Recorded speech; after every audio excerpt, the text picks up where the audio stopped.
डर और रहस्य से मिलकर बनी कहानी में आप सभी का स्वागत है। बात बहुत पहले की है। एक बार रमेश और काका अपने बेटे से मिलने लखनऊ गए हुए थे। वे शाम को लगभग 4 बजे लखनऊ से ट्रेन पकड़कर मकरेड़ा के लिए रवाना हुए। मकरेड़ा पहुंचने में रात के करीब 10 बज गए थे। मकरेड़ा पहुंचने के बाद उन्होंने सोचा कि शायद इस समय टिकरिया जाने के लिए कोई गाड़ी मिल जाए। टिकरिया और मकरेड़ा के बीच मात्र 6-7 किलोमीटर की दूरी थी और इस रूट पर 1-2 पैसेंजर गाड़ियां दौड़ा करती थी। पर मकरेड़ा से टिकरिया होकर आगे जाने वाली रात वाली पैसेंजर निकल चुकी थी। अब रमेश और काका क्या करें।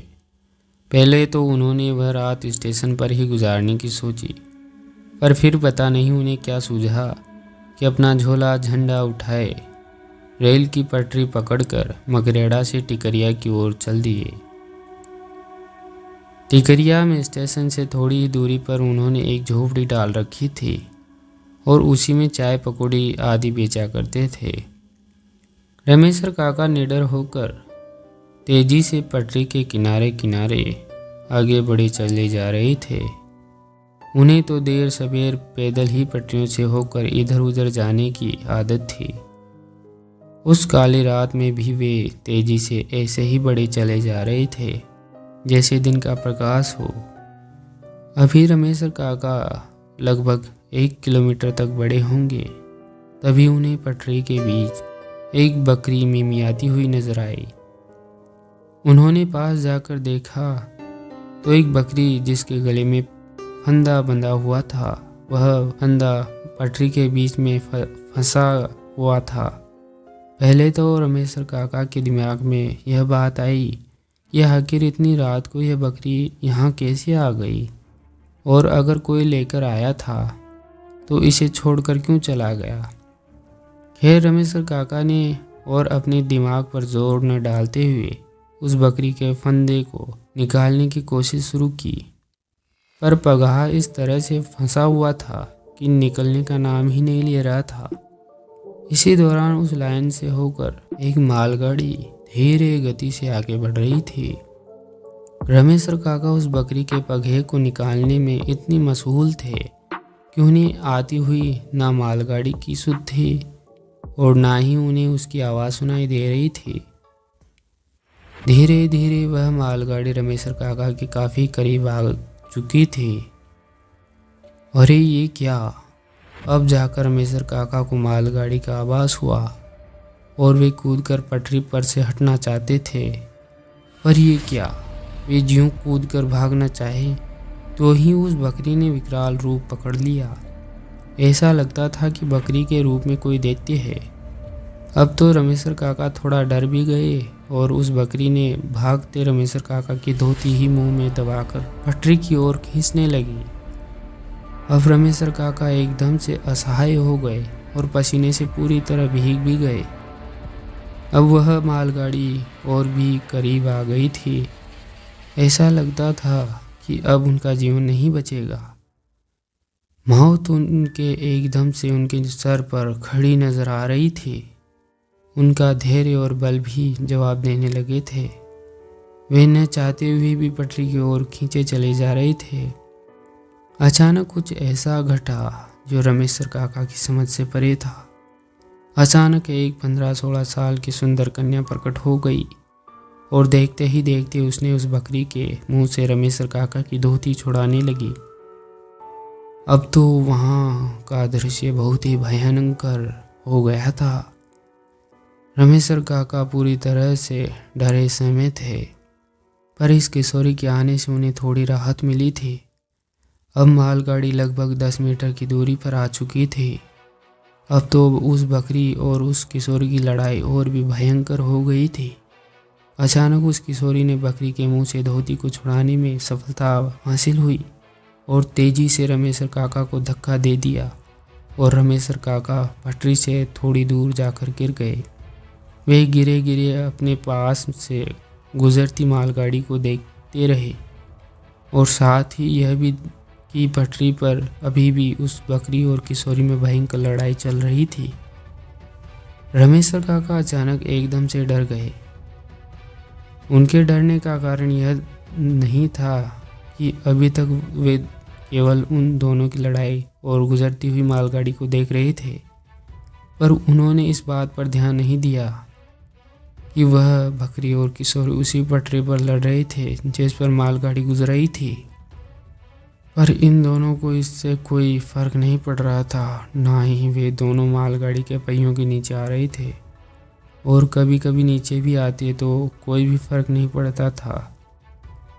अब तो रमेश काका एकदम से पीले पड़ गए थे, पर उन्हें इस बहादुर भूतनी लड़की के बारे में पता था। उन्होंने कई लोगों से इस बहादुर भूतनी के किस्से सुन चुके थे, जो रेलवे लाइन के आसपास मुसीबत में पड़े लोगों और जानवरों आदि की जान बचाया करती थी। अब मालगाड़ी गुजर चुकी थी, पर उन दोनों की लड़ाई अभी भी जारी थी। अचानक लड़की ने कसकर उस बकरी के पगहे को उसके गले में लपेट कर खींचना शुरू किया। ऐसा लगा कि उस बकरी का गला पूरी तरह से दब गया था और वह एक भयंकर आवाज़ में मिमियाई। लड़की को पता नहीं क्या सूझा कि उसने उसका पगहा छोड़ दिया। पगहा छोड़ते ही वह बकरी मिमियाती हुई पता नहीं कहाँ गायब हो गई। अब वह लड़की धीरे धीरे रमेश काका की ओर बढ़ने लगी। रमेश काका एकदम से सहम गए। उन्हें डर भी लग रहा था, पर उन्हें यह भी पता था कि यह भूतनी उनका बुरा नहीं करेगी। भूतनी धीरे धीरे रमेश काका के पास पहुंची। रमेश काका अब उठकर बैठ गए थे। लड़की ने हाथ देकर रमेश काका को उठाया और दूर पड़े उनके झोले को लाकर दे दी। अब रमेश काका थोड़ा सहज हो गए थे। लड़की ने उन्हें अपने साथ चलने के लिए कहा। अब रमेश काका उस लड़के के साथ तेज कदमों से पटरियों पर बढ़ते चले जा रहे थे। कुछ दूर चलने के बाद अचानक रमेश काका उस लड़की का हाथ छोड़ते हुए थोड़ा हकला कर बोले, बेटी तू कौन है और इतनी रात को इस सुनसान जगह पर क्यों घूम रही थी? लड़की पहले तो थोड़ा सिसकी, पर फिर संभल कर बोली, काका 5-7 साल पहले मैं अपने माता पिता के साथ इसी पटरी के किनारे पर एक मढ़ई में रहती थी। मेरे माता पिता छोटे मोटे काम करके गुजारा करते थे। मैं बकरियों को चराने का काम किया करती थी। अचानक एक दिन मेरे इसी बकरी जो मुझसे लड़ रही थी का पैर पटरी में फंस गया। तभी एक ट्रेन भी आ चुकी थी। मैंने उसे बचाने की बहुत कोशिश की और इस कोशिश में इस बकरी के साथ मैं भी भगवान को प्यारी हो गई। इतना कहने के बाद वह किशोरी फूट फूट कर रोने लगी। अब रमेश काका की हिम्मत थोड़ी बढ़ी और उन्होंने प्रेम से उस किशोरी के सर पर अपना हाथ रख दिया। किशोरी थोड़ी शांत हो गई। कुछ देर चुप्पी छाई रही। फिर रमेश काका ने पूछा कि बेटी, पर वह बकरी मुझे मारना क्यों चाहते थे? इस पर उस किशोरी ने कहा कि दरअसल उस बकरी को लगता है कि उसकी जान ड्राइवर ने ले ली थी और उसके बाद वह हमेशा इंसानों को मारने की कोशिश करती है, जबकि मैं उसे बार बार समझाने की कोशिश करती हूँ कि उसकी और मेरी मौत उस ड्राइवर की वजह से नहीं, अभी तो उसकी वजह से, उसी की गलती की वजह से हुई थी। पर वह किसी भी कीमत पर यह मानने को तैयार ही नहीं होती। बातों ही बातों में रमेश काका उस किशोरी के साथ टिकरिया स्टेशन के पास पहुंच गए। लड़की ने कहा कि काका अब आप चले जाइए, मैं इसके आगे नहीं आ सकती। पर रमेश काका ने उससे कहा कि बेटी तू बहुत ही अच्छी है और मैं चाहता हूँ कि तू मेरे घर चले, मेरी बेटी बनकर। काका की इन बातों को सुनकर किशोरी थोड़ी भावुक हुई, पर ऐसा नहीं हो सकता कहकर जाने लगे। रमेश काका की माने तो वह किशोरी बराबर रमेश काका को दिख जाती थी और कभी कभी उन दोनों में बातें भी होती थी। एक दिन रमेश काका ने उसकी आत्मा की शांति के लिए एक छोटा सा अनुष्ठान करवाया और उसके बाद कहते हैं कि वह किशोरी कभी नजर नहीं आई। तो दोस्तों, आपको ये डर और रहस्य से मिलकर बनी कहानी कैसी लगी? अच्छी लगी तो लाइक शेयर सब्सक्राइब ज़रूर करें। मिलते हैं नेक्स्ट वीडियो में, तब तक के लिए डरते रहिए।